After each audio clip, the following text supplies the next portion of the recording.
Red FM mining tomorrow. We're going to have a look at Blackstone Minerals this week. And Scott Williamson is their managing director. He's waiting on the phone for us right now. He's a busy man, I can tell you that. How are you, Scott?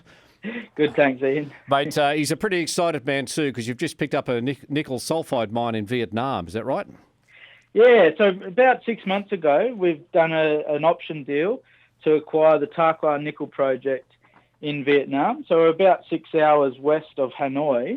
And there's a little nickel sulphide mine that's been built by Australians back in 2013. They operated it for about 3.5 years, and then they closed it at the bottom of the nickel price.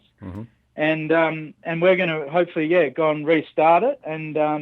But we're really focused on, just sort of pushing this mine back into production, but then doing it a little bit differently from the previous owners and really focusing on the nickel battery market. So, pretty excited to sort of move this one forward. All right. Now, you recently intersected some PGEs. What does that mean for the whole project?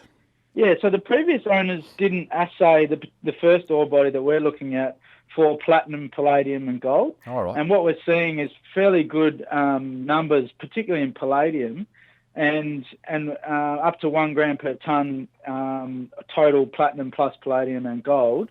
And that's really good.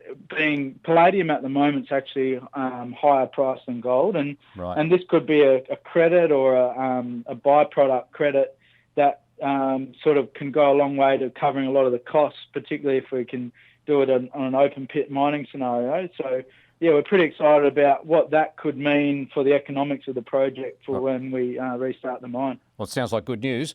Now, the demand for nickel in batteries, how do you see that panning out? Yeah, so what sort of drove us to, I suppose, do this deal is that through our relationships with the battery end users, we were previously an explorer for cobalt, and what we're seeing is that they're increasing the nickel content of the battery and reducing the cobalt, and so we see that really changing the demand for nickel over the coming years. So previously, nickel has really been explored and mined mainly for stainless steel, and only about 5% of the world's supply goes into batteries. That will change significantly over the next 3 to 5 years, and the battery market will be almost half of the market going forward for nickel. So it's a really changing dynamic in the nickel space. All right. Well, you're an expert in the area. What does it mean for the nickel price moving forward, do you think?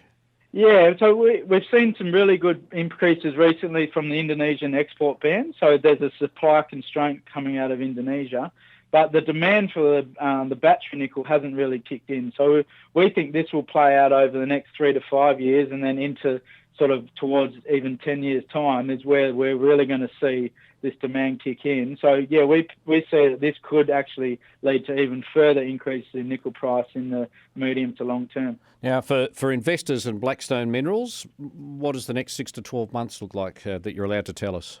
Yeah, so at the moment we've got 4 drill rigs. We're drilling out the first ore body, which will lead to a maiden resource in 6 months' time. From that maiden resource, we can deliver a scoping study and really show the market what this mine was going to look like when we restart it. So there's a lot of good news flow coming over that period, and really excited to show the market exactly what we've been able to acquire over in Vietnam. Well, it sounds like you've got a lot on your plate, Scott, and it sounds like it's very exciting for Blackstone Minerals. Really appreciate you taking the time today to bring us up to date. Scott Williamson, Managing Director of Blackstone Minerals. Cheers, mate. Thank you. Thanks, Ian.